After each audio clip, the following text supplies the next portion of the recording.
On most evenings, the town of Flaxborough could be relied upon to pass from daylight into darkness without incident. Shop shutters clattered down at the usual 6:15. The bus from Boston arrived 6 minutes late, as was its custom, and, in the snug of the Raven public house, the regulars recommenced their lifelong argument about the correct temperature for draught bitter. It was a pattern almost ceremonial in its repetition, and the inhabitants found in it a reassurance that the world remained tidy, manageable, and above all, not given to surprises. That Monday evening in early October, however, a small, wholly unscheduled occurrence intruded upon the order of things. Miss Lucy Teversham, a lady of precise habits and a particular affection for her shopping basket, had returned from her weekly visit to the cooperative. It was her ritual to take the shortcut through Almshouse Lane, a narrow passage that permitted her to shave exactly 2.5 minutes from the journey to her cottage. She had timed it on several occasions with her mantelpiece clock, a device that made up in loudness what it lacked in accuracy. Halfway along the lane, she stopped dead. Approaching from the opposite direction, moving with the measured gait of someone who had no intention of being hurried, was Mr. Arthur Crabtree. Nothing in this would have been notable except that Mr. Crabtree had been buried the previous Thursday. Miss Teversham, a woman with no more imagination than a clothes peg, could not immediately persuade herself that she had seen a ghost. She did, however, experience a curious feeling of indigestion that was not attributable to the pound of mature cheddar in her basket.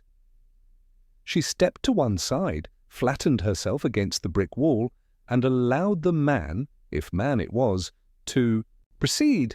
The figure passed within a yard of her. His coat, a familiar brown gabardine, appeared faintly discoloured by damp.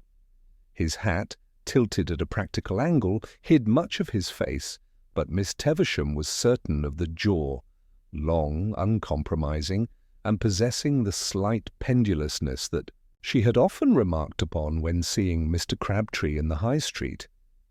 He did not look at her, nor offer any acknowledgment. He simply walked, as a man might after finishing his shopping, towards the market square.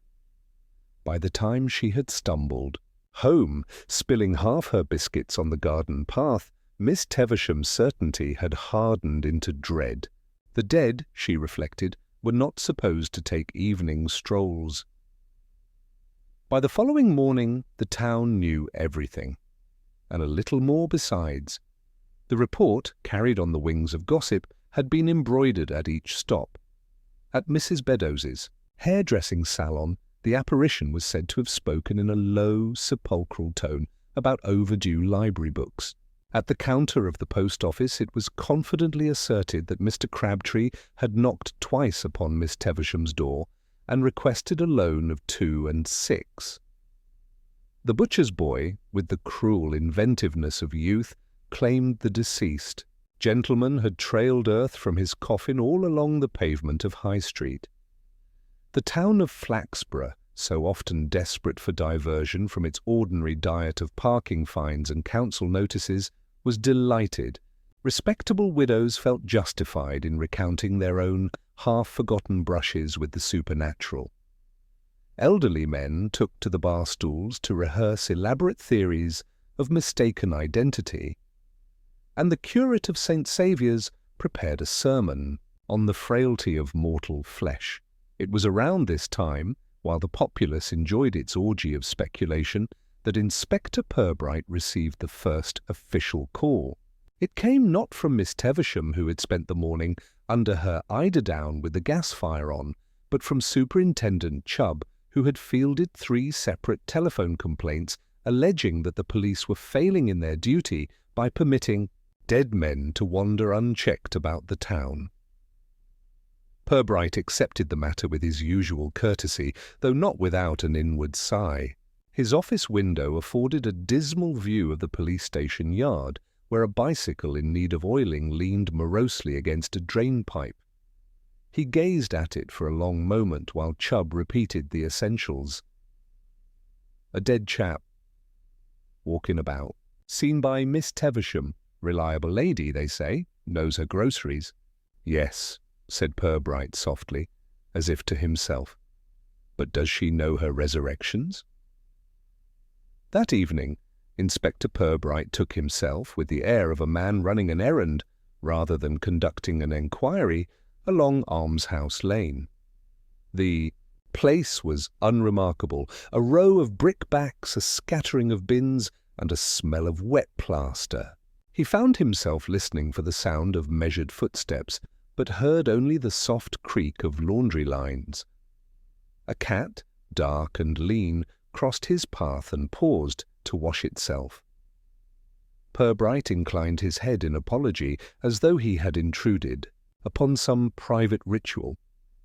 He lingered a few moments longer, then turned back towards the market square, his thoughts as neatly folded and unexpressed as ever. If there was a dead man walking in Flaxborough, he would present himself again in due course. The dead, Purbright reflected, were notoriously bad at keeping secrets for long. By the time Tuesday's edition of the Flaxborough Citizen reached doorsteps, the matter of Mr. Arthur Crabtree's return from the grave had assumed the solidity of established fact. The newspaper, cautious as ever, confined itself to the phrase, "a curious incident reported by several townspeople," but this restraint served only to confirm in readers' minds that something sensational was being politely disguised. In The Snug of the Raven, Mr. Cuttle, the retired draper assured his companions that the apparition had looked quite hale, except for a faint bluishness about the lips. At the tobacconist's, Mrs. Pallethorpe declared she had seen Crabtree at 7:30 exactly, standing outside the betting shop and examining the racing results in the window. When pressed, she admitted it might have been someone else in a similar hat, but insisted that no ordinary man would walk with such a solemn tread. The town had taken hold of the affair with relish. Housewives discussed it over their shopping baskets. Bank clerks found new purpose in lingering by the doorways of tea-rooms. And even the solemn gentlemen of the Rotary Club made morbid jokes about subscription fees being valid beyond the grave. Miss Lucy Teversham, the unfortunate witness whose nerves had been first shaken, found herself the object of unprecedented attention.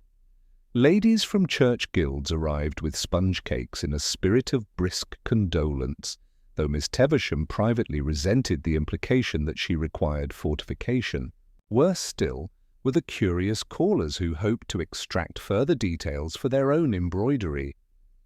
After fending off the third inquiry, she told her neighbour Mrs. Hubble that she was sick to the teeth with all these ghoulish busybodies, a remark which, repeated from parlour to parlour, was rephrased into a declaration that Miss Teversham had seen the ghost again, this time standing at the foot of her bed.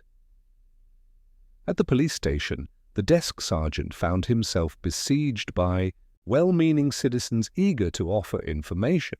One insisted he had heard a heavy tread along his garden path at precisely 11 o'clock, though it proved that this was the same hour his milk bottles were delivered.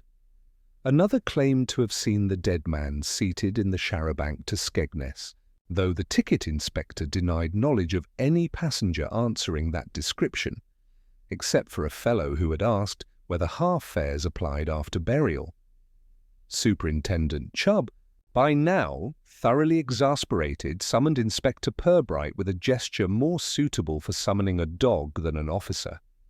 "This has got to stop, Purbright," he declared, waving a pile of scribbled reports. "We can't have the whole town thinking corpses are wandering about like gypsies at a fairground." Purbright, who had seated himself with the air of one listening to a rehearsal of familiar complaints, allowed his expression to settle into mild sympathy. "I quite agree, sir. It would create a most unwholesome precedent. Then do something. Find out who's been masquerading as Crabtree, if that's what it is.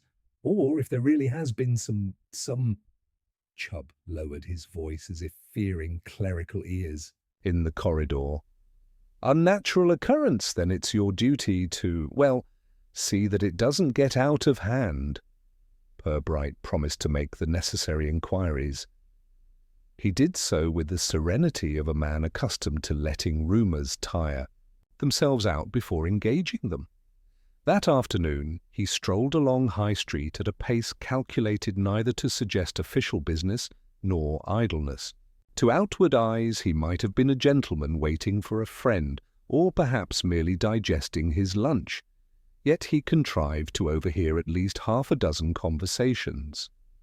From these he gathered two important impressions. First, the townspeople dearly wished to believe Crabtree had risen from his grave, for it lent a spice to their otherwise predictable week. Second, very few of those speaking had any clear recollection of what the late Mr. Crabtree had looked like in life. One recalled him as stooped, another as remarkably broad, a third was convinced he had once sported a goatee beard. If the deceased had indeed walked again, he appeared to have altered his features to match every description. When evening came, Purbright returned home, set his kettle on to boil, and considered the matter with gentle amusement. A dead man who walked home might be alarming, but a whole town that imagined him doing so, that was a far richer puzzle. Inspector Purbright began his inquiries with the deliberate unhurriedness that was his trademark. He knew well enough that the surest way to make a Flaxborough citizen talk was to let them fill silence with their own words. In this, the inspector excelled, for his capacity to remain attentive without appearing in the least importunate was as remarkable as it was disarming. His first call, inevitably, was upon Miss Lucy Teversham. She received him in a parlour so over-furnished that one might have mistaken it for the showroom of a provincial upholsterer. Cushions, antimacassars, and a proliferation of small china animals left little room for people. Miss Teversham herself sat erect, still pale from her shock, but evidently rather pleased at the notoriety her sighting had brought her. "I cannot imagine why anyone should doubt me, Inspector," she announced, before he had even unbuttoned his coat. "I have always prided myself upon clear vision. My late mother often said I could read the milkman's bill from halfway down the garden path." Purbright inclined his head gravely, producing a small notebook which he opened without the slightest intention of writing in. "You encountered Mr. Crabtree in Almshouse Lane at what time, Miss Teversham?" 7:30 exactly. I had just looked at the clock in the cooperative before leaving. It gains 3 minutes, but I make allowance." "And you are confident it was Mr. Crabtree himself?"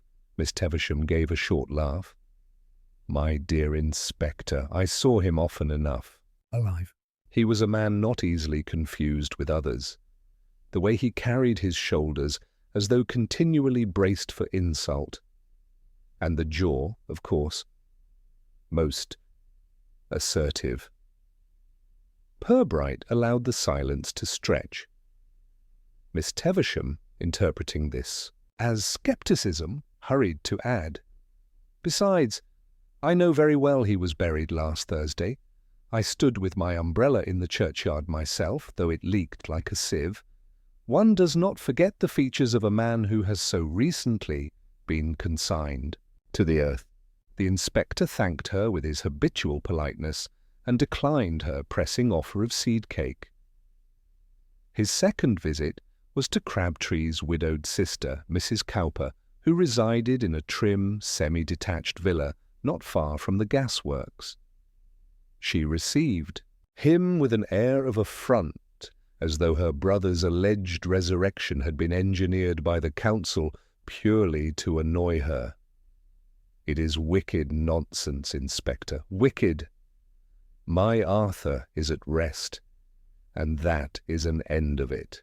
If idle folk go about spreading tales, it is only to make trouble." Purbright inquired whether she had seen her brother on the evening in question. "Of course I did not. He is in his grave, where he belongs. That Teversham woman has always been fanciful. I remember her once claiming she saw a mouse in the co-op bread bin, but when they searched, nothing. Nothing! I should like to know why she imagines Arthur, of all people, would choose to appear to her. She never so much as passed him the time of day. This last remark, Purbright noted mentally, was untrue. He had himself observed Miss Teversham greeting Crabtree stiffly in the market square some weeks before. Mrs. Cowper went on, with rising indignation, to complain of the indignity caused her by tradesmen and neighbours alike. The milkman had asked whether she required an extra pint for when your brother calls, and a woman in the fishmonger's had winked at her behind a haddock. I tell you frankly, Inspector, if Arthur does walk again, he may call here at his peril. I should slam the door in his face. Later that afternoon, Purbright paid a call on the sexton of St. Saviour's, a leathery man named Bullet, whose family had supplied sextons since the reign of George IV. Bullet professed himself insulted at the very suggestion that his charges might escape confinement. Coffin sound, grave well filled, turf firm down proper, I'll stake my pension on it. If Crabtree's walking, then he walked out afore I laid him in. The inspector made a note that Bullet's assurance was perhaps rather too robust, and that his fondness for ale in the vestry was common knowledge. Throughout these inquiries, Purbright observed not merely the words, but the manner of his interlocutors. Miss Teversham had seemed anxious to convince, Mrs. Cowper eager to deny, and Bullet determined to protect his professional reputation. Each attitude was consistent with human nature, yet in its very eagerness, each betrayed the possibility of concealment. Back in his office that evening, Purbright sat with his tea cooling beside him and reflected. Facts were scarce, but feelings were abundant. In Flaxborough, feelings often pointed more surely to the truth than facts ever could. By Wednesday, the town's appetite for explanation had grown insatiable, and the craving was not to be satisfied by mere silence from the police. A theory, no matter how unripe, was demanded, and so it was that Flaxborough acquired its first official suspect. The suggestion emerged, as such things often did, not from the constabulary but from the borough council. Councillor Harcourt, a man who could never resist the chance to demonstrate administrative foresight, proposed at a committee meeting that the mysterious figure in Almshouse Lane was in all likelihood no ghost at all, but an impostor. The motive, he reasoned aloud, might be extortion, public mischief, or some private grudge. This notion, once expressed, took root with astonishing speed. By tea-time it was already widely repeated that the ghost of Arthur Crabtree was really old Sid Hargreaves, the eccentric who lived out on Fen Lane with a collection of stuffed owls and an inordinate supply of second-hand clothing. Sid, the argument ran, had once worked in the same office as Crabtree, had quarrelled with him over a trifling matter of postage stamps, and might very well be dressing up as the dead man to cause alarm. In the snug of the Raven, the theory was debated with enthusiasm bordering on satisfaction. "Always was a queer one, that Hargreaves," said Mr. Cuttle, wagging his pipe. "I shouldn't be surprised if he'd taken to graveyard pranks. He's got the figure for it. Lanky, same as Crabtree." Mrs. Pallithorpe, who had now convinced herself she had glimpsed the ghost personally, declared that the coat she saw was just the sort Sid would wear if he were up to something. By evening the town had all but convicted poor Hargreaves. Superintendent Chubb, catching the prevailing wind, summoned Purbright to his office with the air of a man delivering decisive instruction. "There you are, Purbright. The council's view, and mine too, mark you, is that we've got a mischief-maker on our hands. This Hargreaves fellow. Old dodderer with no ties and too much time. You'll have him in, give him a good talking to, and that'll settle it." Purbright listened with his customary patience. He did not contradict the superintendent. Indeed, he offered a small nod as though the matter were as straightforward as a smudged fingerprint. But inwardly, he filed the conclusion among those premature certainties that Flaxborough was so prone to adopt. Accordingly, that afternoon he called upon Sid Hargreaves at his lonely cottage. The place was as untidy as its reputation suggested. Heaps of yellowing newspapers, shelves sagging with old jam jars, and the unmistakable tang of mothballs. Hargreaves himself, tall and bent, received Purbright with wary civility. "Come about them owls, have you? They're all legal, every last one found dead by the roadside." "No, Mr. Hargreaves," Purbright assured him gently. "I wonder if you could help me with a little matter of mistaken identity." He asked where Hargreaves had been on Monday evening at 7:30. "Home, of course. Don't go traipsing about after dark. My knees won't have it. Ask Mrs. Dapple next. She brought me some dripping just about then." This proved accurate.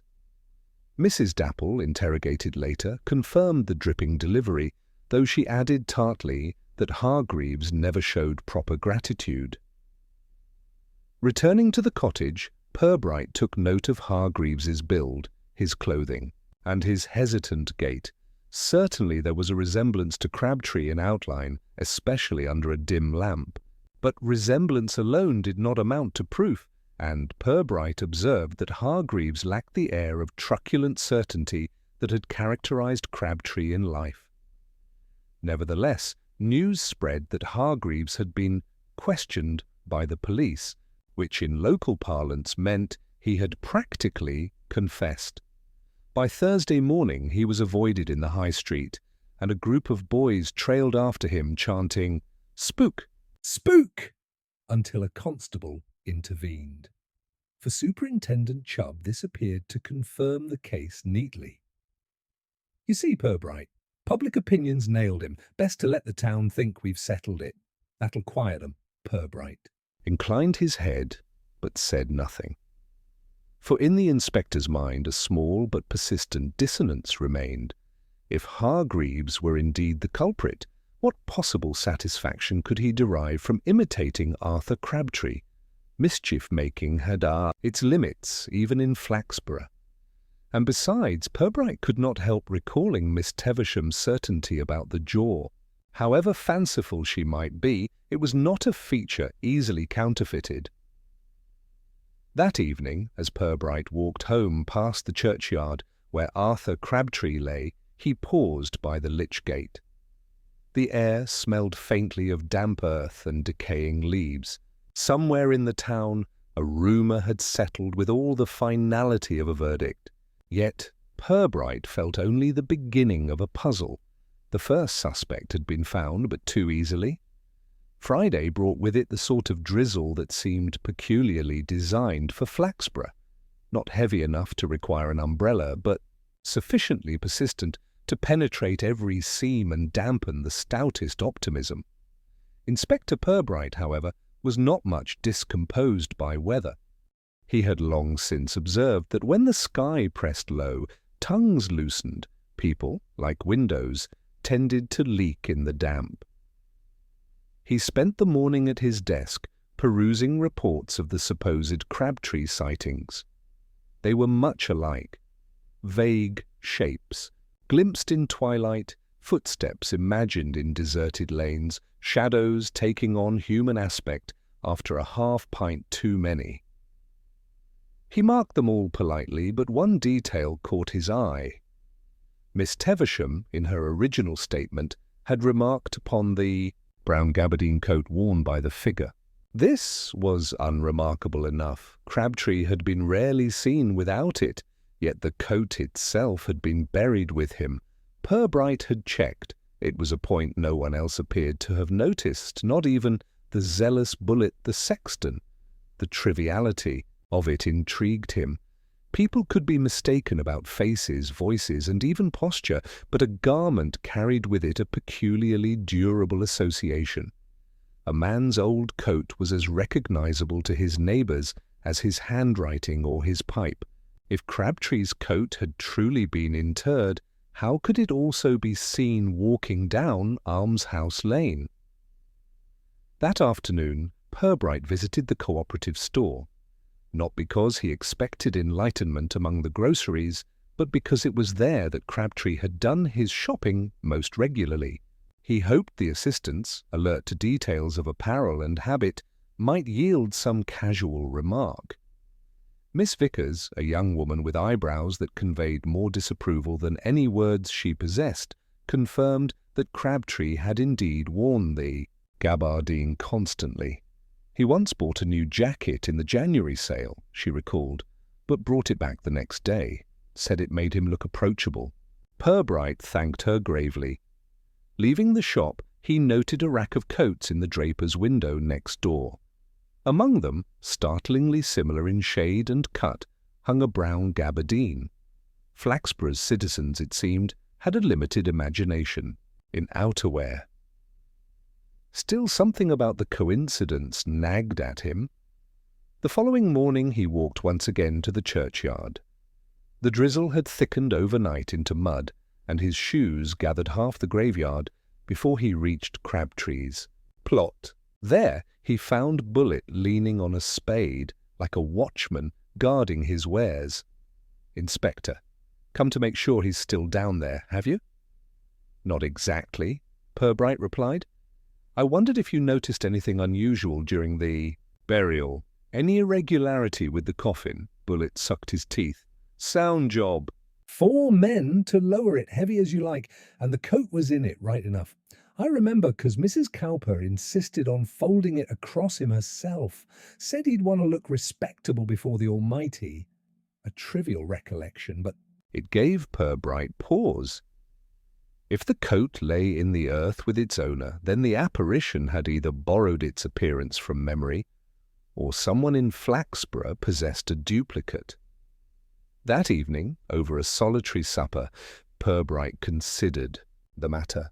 He rarely indulged in theories, preferring to let small facts accumulate until they suggested their own pattern.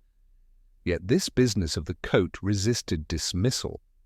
Why should anyone trouble to imitate a dead man's clothes unless the imitation itself was central to the deceit? A trivial detail, yes, but Flaxborough's mysteries were often bound together by such threads. He set down his fork, wiped his spectacles, and permitted himself the faintest of smiles. The dead man's jaw might prove difficult to copy, but a coat, after all, was easily come by. If Inspector Purbright was slow to declare conclusions, he was quicker to recognize when the cast of a drama had not yet assembled in full. The Crabtree affair, with its solitary apparition and over-hasty accusation against poor Hargreaves, was plainly too thin a tale for Flaxborough's appetite. As he made his rounds during the following week, it became clear to him that the business of the dead man walking was but the centerpiece of a much wider embroidery of resentments, secrets, and small ambitions. The first new thread presented itself at the lending library, where Mrs. Mortlake, the chief librarian, detained Purbright with her usual blend of sweetness and spite.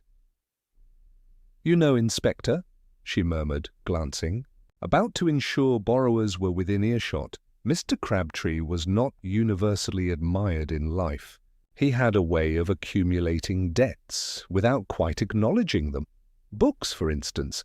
I have here, she tapped a ledger as though it were Holy Writ, a record of 3 volumes borrowed last spring and never returned. One of them a rather costly anthology of verse. Purbright inclined his head. "You have asked the estate, I suppose?" oh, naturally, Mrs. Cowper became quite shrill, denied everything. But I remember Mr. Crabtree carrying the books under his arm, plain as day. Poetry, Inspector. Imagine him reading poetry. It was probably all a pose. This last remark, delivered with venom, suggested to Purbright that Crabtree's literary habits mattered less than the affront they had caused to Mrs. Mortlake's sense of order. Later that afternoon, he encountered Mr. Tudge, the pawnbroker, who volunteered information, with the air of one contributing to civic duty. "Crabtree, sir?" Had dealings with him, oh yes, regular customer, always pawning little odds and ends. A silver cigarette case one week, a pair of opera glasses the next. Never redeemed half of it. Odd sort of chap, seemed to prefer having things in hock. Said it gave him freedom. Purbright asked if any of the items had been reclaimed since Crabtree's death. Funny you mention it, said Tudge, lowering his voice. 2 days ago a fellow brought in a ticket for that very cigarette case. Swore blind he was entitled. But it wasn't Crabtree, I'll tell you that. Short, thick-set and in a hurry. I refused, of course. Regulations. The inspector's brows lifted almost imperceptibly. Someone was keen to retrieve the traces of Crabtree's transactions. A third strand emerged from Mrs. Hubble, Miss Tevisham's neighbour, who had developed a sudden fondness for confiding in authority. She buttonholed Purbright near the post. Office. I'll tell you something, Inspector. That sister of his, Mrs. Cowper, she makes out she hardly cared a fig for Arthur. But I've seen her of an evening, going through his desk by lamplight. Drawers open, papers everywhere. Mark my words, she's after something. Purbright offered a polite murmur of thanks. He was accustomed to Mrs. Hubble's reports, which usually contained more embroidery than fact, yet he noted that Crabtree's sister was perhaps not as dismissive of her brother's affairs as she claimed. As the week wore on, Purbright found that half the town seemed to have possessed some minor grievance with the deceased. A draper's assistant complained that Crabtree had once returned a suit after 3 weeks' wear, demanding a refund on the grounds that it clashed with his complexion. The verger of St. Saviour's declared that Crabtree had occupied the same pew for 20 years without ever contributing to the repair fund. Even the organist hinted at scandal, muttering darkly about a cheque for choir robes that had mysteriously bounced. Each account was trivial in itself, but taken together they suggested a man who had left a trail of ill will behind him. The sort of ill will that, in a small town, fermented into something stronger. At home that evening, Purbright reflected upon the widening circle. If Crabtree's shade had indeed walked abroad, it was not merely to trouble Miss Tevisham's digestion.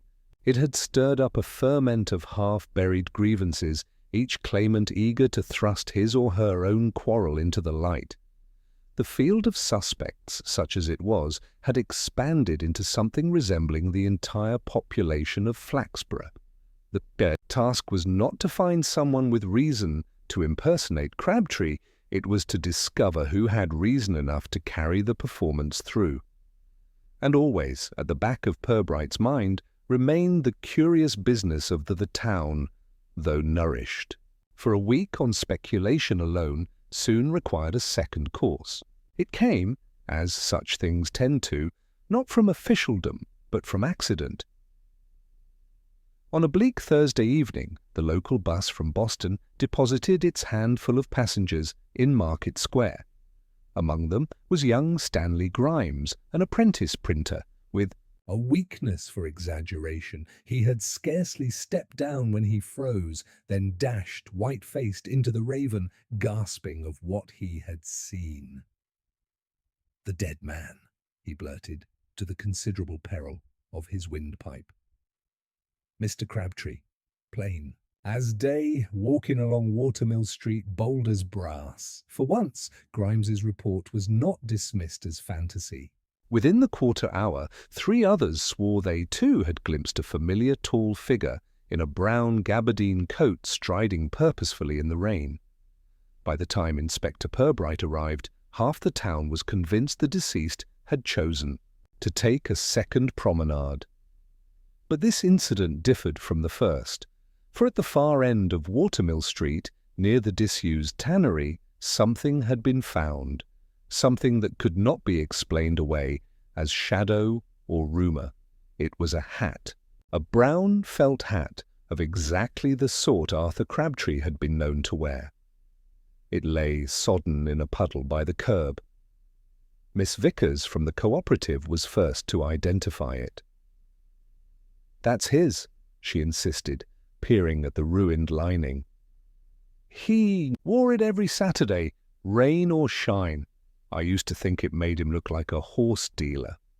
The hat was duly taken to the police station, where Superintendent Chubb received it with a mixture of triumph and distaste, as though presented with a prize marrow in poor condition. There you are, Purbright. Proof positive. If Crabtree's hat's out and about, then Crabtree's out and about. Or some fool is making it his business to see that people think so. Either way, I want results. Purbright examined the hat. Without comment. The brim was waterlogged, the lining greasy, and the crown bore a faint indentation, as though recently handled. It was, he concluded, not newly removed from a grave. The second sighting fanned gossip into near delirium. The hat, displayed for a few hours behind the police station desk before being locked away, was spoken of with awe as though it were a relic of martyrdom. The butcher assured customers he had smelt grave earth upon it. The fishmonger, not to be outdone, claimed he had seen mildew sprouting along the brim. The Reverend Scroggins of St. Saviour's composed a sermon on the impermanence of hats, which, though lacking theological precision, filled his pews admirably. More significantly, the incident placed renewed pressure upon Sid Hargreaves, the earlier suspect. If anyone in Flaxborough might be expected to acquire a surplus hat, surely it was Sid, with his hoarded jumble of curiosities. The boys in the street doubled their chance, and the old man found himself unable to fetch groceries without being pursued by questions. Yet Purbright, attending to Stanley Grimes's account, detected notes inconsistent with Sid's involvement. The apprentice described the figure as striding with a sort of proud, pushy look, swinging his arms like a man with a grievance. Sid Hargreaves, Purbright reflected, could scarcely swing his arms far enough to tie an apron, let alone convey truculent vigour. That night, Purbright walked the length of Watermill Street himself. The tannery loomed silent, its boarded windows dripping with rain. Pools reflected the gaslight. He pictured the figure walking here, deliberate, purposeful, a performance staged for witnesses. The dropped hat, too conveniently abandoned, too perfectly placed for discovery, troubled him more than the apparition itself. As he turned back towards the square, Purbright considered what the second incident meant. The town's nerves were no longer merely teased, they were being played upon. Someone had found amusement or advantage in reviving Arthur Crabtree, and was now determined to keep him walking. Inspector Purbright was a man given less to excitement than to digestion, and not merely of meals. He had a habit of ruminating upon each fresh portion of a case with the patience of an ox, chewing it slowly until the flavour revealed itself. The hat in the puddle, the figure in the rain, the renewed fervour of gossip, all were elements, to be weighed, not seized upon. That evening he lingered longer than usual at his desk, a small lamp throwing out a pool of amber light across the blotter. Outside, Flaxborough had fallen to its usual quiet, broken only by the muffled laughter of the youth club dispersing and the hum of a milk lorry making early rounds. He considered, with a faint smile, how quickly the town had embraced its supposed ghost. Respectable matrons who would never risk a trip to the cinema now avidly swapped descriptions of Crabtree's gait, while professional men who sneered at fiction pressed upon one another elaborate theories of imposture. Flaxborough, Purbright, reflected, was never so much itself as when making a drama out of something both doubtful and domestic. The ghostly return had sharpened people's private fears as well. Miss Lucy Teatime, who cultivated the air of being immune to shock, had been seen fastening her curtains half an hour earlier than usual. The vicar's wife, who prided herself on poise, kept her distance from the market square after dusk. Even Superintendent Chubb had confessed with bluster that he was sick of hearing Crabtree's name at every counter and doorstep. Purbright, unlike them, did not believe the affair supernatural. He had seen enough human beings play acting, at outrage or grief, to know that a performance, if steady enough, could sway half a town. What unsettled him, however, was not the possibility of haunting, but the purpose behind the pretense. Who would find it worthwhile to make Crabtree walk again? The dead man had not been loved, though he had been tolerated. He had run the hardware shop with a tightness that made customers sigh, and had pursued little profits with a watchfulness that suggested both suspicion and fear. Yet he had also served as churchwarden for years, with sufficient regularity to be considered reliable. No scandal, no hint of violence, at least not until his corpse had introduced itself to a lamp-post. Purbright recalled the man's widow, brisk, capable, unwilling to feign any deep bereavement. Mrs. Crabtree had worn her black with a kind of efficiency, as though the business of mourning were an administrative burden to be discharged promptly. She had refused, gently but firmly, any offers of help from neighbours, and had kept the shop shut with an air of finality. That decisiveness struck Purbright now as worthy of thought. There was also Sidney Hargreaves, poor muddled hoarder, on whom suspicion rested only because he was untidy, eccentric, and incapable of defending himself.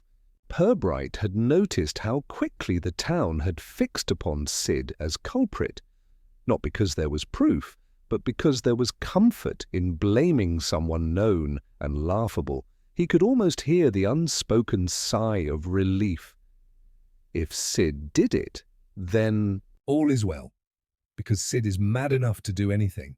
The inspector pushed aside his notes and folded his hands. Human nature, he mused, preferred neat villains, even when untidiness was all the evidence.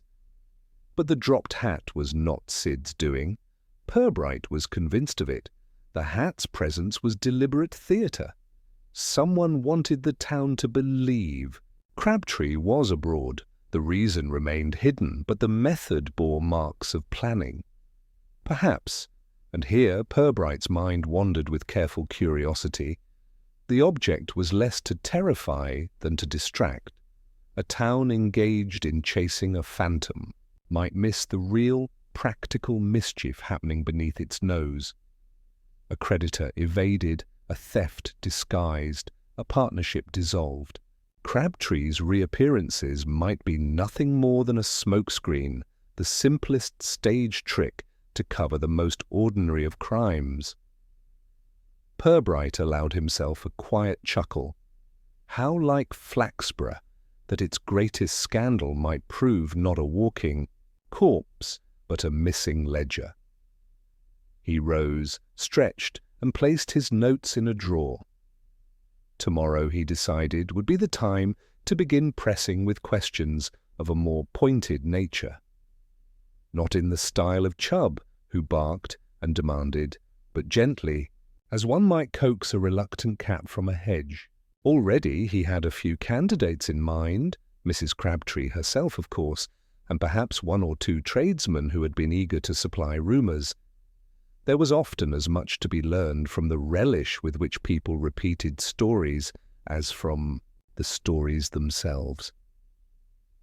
Switching off the lamp, Purbright made his way home through the empty streets. The rain had ceased, and a faint mist clung about the square.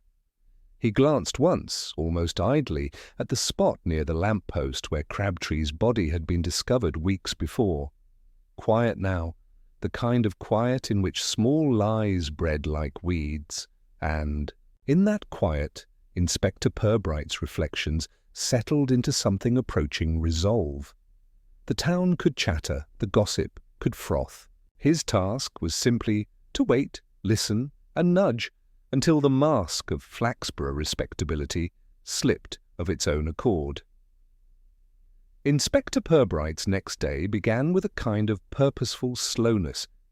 He had never been one for hasty movement, but there was in his manner that morning an even more deliberate calm, the sort that comes upon a man who knows he must play chess while everyone else insists on drafts. At the police station, Superintendent Chubb had already begun his noisy complaints about the absurdity of Crabtree's supposed resurrection. Chubb's face, reddened by indignation and his habitual breakfast excess, made an unconvincing mask of skepticism. He was, Purbright suspected, a good deal more rattled by the town's gossip than he cared to admit. Purbright, however, knew that gossip was not merely idle talk. It was a currency in Flaxborough, and like all currencies, it could be traced to its source. So instead of barking for more patrols or demanding watch on the graveyard, he quietly arranged a set of visits. Each would seem ordinary enough, but each chosen person had touched, directly or indirectly, the life of the late Mr. Crabtree. The first was Mrs. Crabtree. She received Purbright in her neat parlour, a room so carefully dusted it suggested not grief but defiance. She wore dark clothes still, but with a sharp elegance that verged on the practical. Purbright noted the absence of her husband's photographs. Not one frame on the mantel, not even the wedding portrait that neighbours said had hung in pride of place for years. "I hope you don't think me heartless, Inspector," she said briskly, catching his glance. "But I've no taste for dwelling on shadows." "Quite understandable," Purbright replied with a mild nod. "Yet shadows seem intent on dwelling upon Flaxborough of late." Her smile was thin.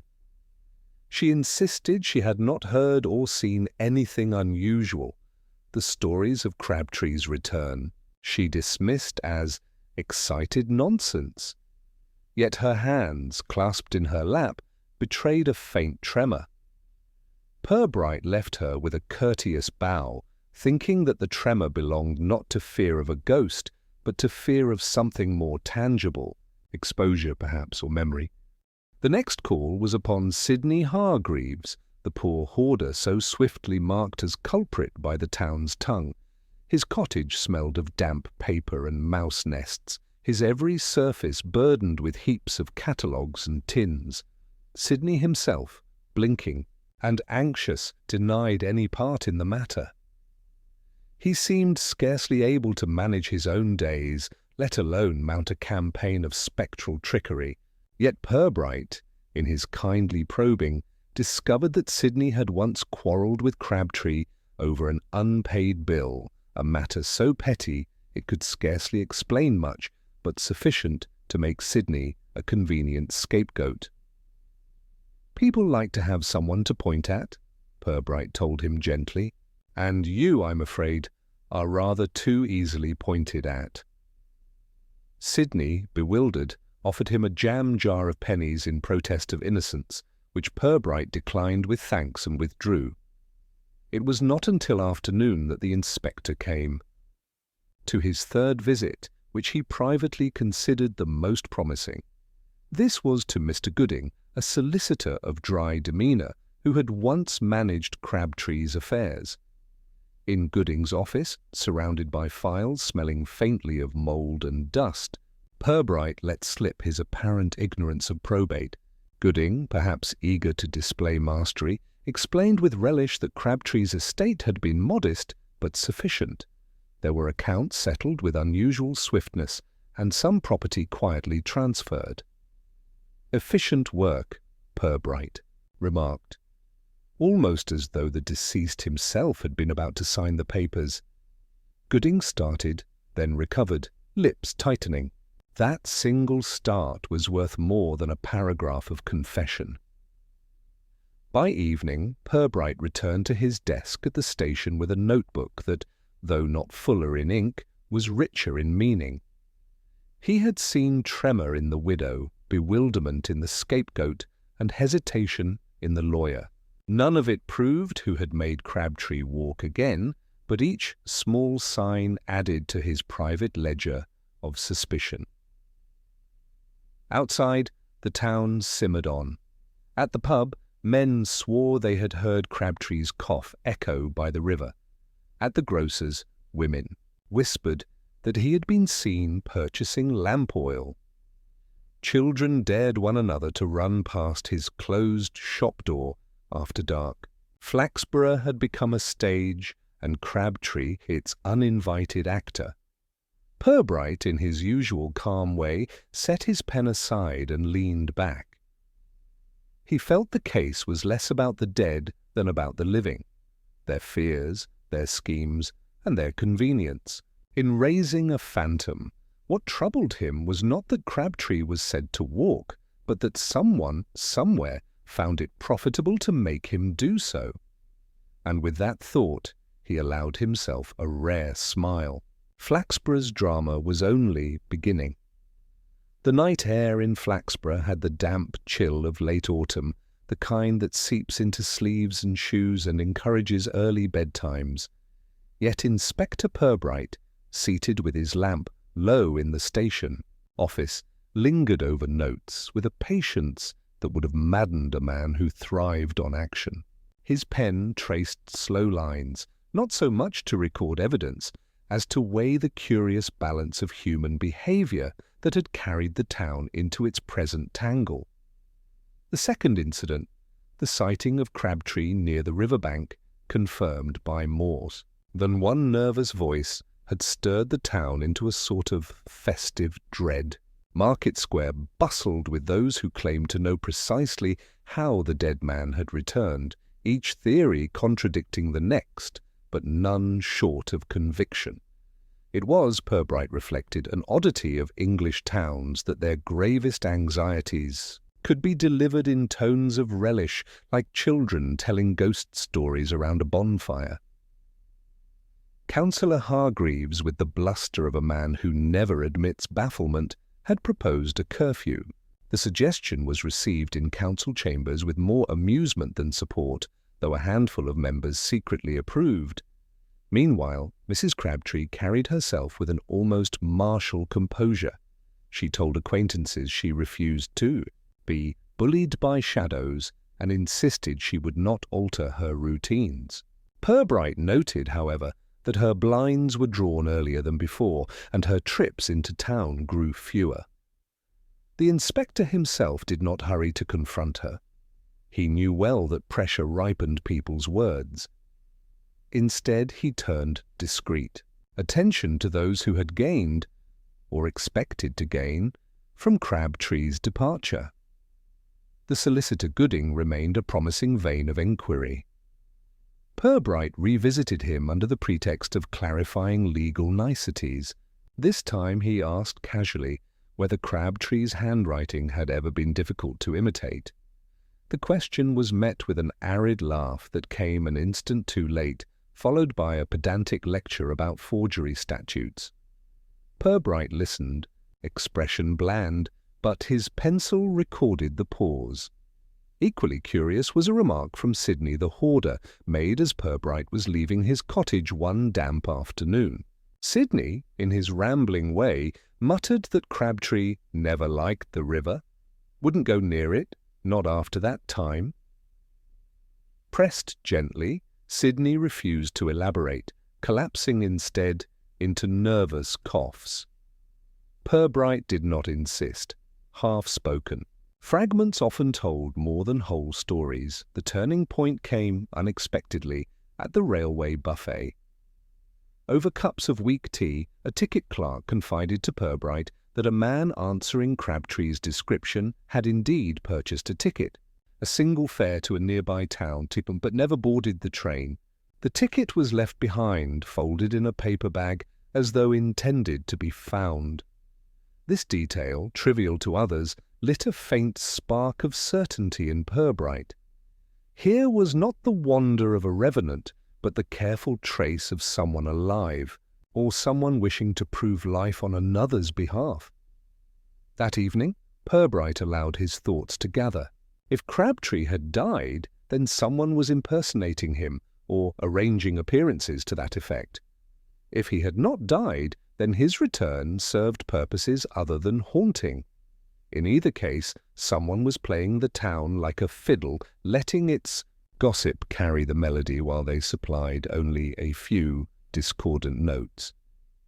He closed his notebook and leaned back, hands folded. In Flaxborough, deceit was rarely grand. It thrived on pettiness, on the little advantage gained from a neighbour's misstep or a creditor's oversight. Crabtree's ghost, Purbright mused, was not a phantom at all, but the reflection of very earthly motives, inheritance, reputation, or fear. Which of these governed the hand behind the trick would soon declare itself. But for now, he let the lamplight burn low and permitted himself the faint satisfaction of knowing that the guilty, whoever they were, had already betrayed themselves. It remained only for him to decide how and when to let them know he had noticed.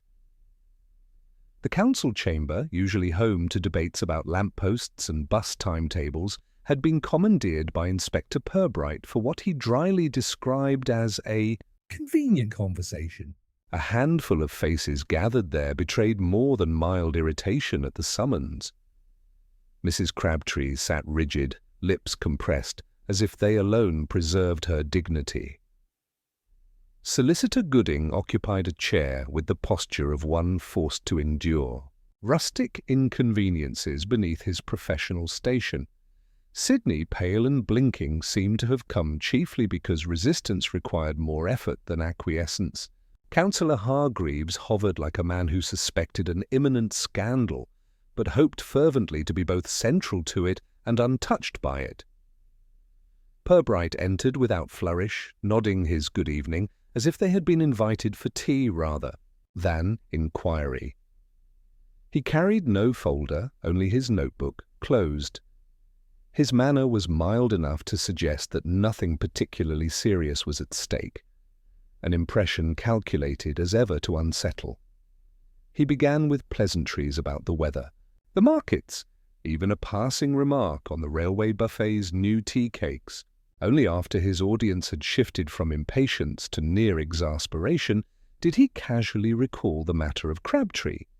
"You will be interested to know," Purbright said, "that he has been very helpful indeed in our inquiries. Quite obliging." In fact, for a dead man, the silence was instant and thick. Sidney gave a nervous cough. Mrs. Crabtree stiffened further. Gooding affected amusement, though his laugh rang tinny and unpractised. Purbright let the quiet stretch. Then he explained, with the patience of a schoolmaster, that Crabtree's supposed reappearances had been deliberate contrivances. The railway ticket, left conspicuously behind, was never intended for travel. The riverbank sighting was staged with the help of a coat and hat conspicuously familiar to several witnesses. Each detail had been fed into the town's gossip, which did the rest. "One scarcely needs to arrange an apparition," he observed. "One only needs to hint at one, and neighbours will furnish the rest of the costume." Mrs. Crabtree at last spoke, voice sharp. "Are you suggesting my husband lives, that this circus was his doing?" "Not at all," replied Purbright smoothly. "Mr. Crabtree is regrettably beyond such antics. His passing is not in doubt." He paused, allowing the certainty to settle. What is in doubt, or was, is who sought to persuade the town otherwise. The reason, I think, is clear enough: to confuse the legal confirmation of death, to frustrate the transfer of property, and to delay those with claims upon the estate. His gaze, unhurried, came to rest on Gooding. The solicitor's colour rose. He attempted a protest about professional insult, but Purbright overrode him gently. "You, sir, stood to benefit by prolonging uncertainty. The estate could not be settled while rumours persisted of its owner walking the streets. Fees continued, documents stalled. Meanwhile, certain investments found room to grow, a convenient haunting, one might say." The councillor gasped, delighted at scandal. Sidney muttered something about "always knew it," though he plainly had not. Mrs. Crabtree's composure cracked only in the smallest twitch at her mouth, a satisfaction imperfectly disguised. Purbright, still courteous, concluded, "The law has its remedies. I shall not detain you further this evening, but I dare say Flaxborough will find the notion of a ghostly solicitor more diverting than that of a ghostly client. The gathering dispersed. In uneasy fragments, Mrs. Crabtree departed swiftly, dignity restored by the prospect of clarity in her affairs. Councillor Hargreaves hurried to prepare remarks for the next meeting, already imagining himself quoted. Sidney shuffled away to his hoard, grateful not to have figured more prominently, and Gooding, face pinched, walked into the night with the knowledge that his carefully woven veil had been tugged aside with no more than a polite question and a raised brow. Back in his office, Purbright returned to his desk. The paperwork, he reflected, would be as dull as ever, but the town was steadied, its appetite for scandal temporarily sated. He wrote his report in the same slow hand as always, unmoved by triumph, conscious only that tomorrow would bring another tangle of human vanity in a different costume.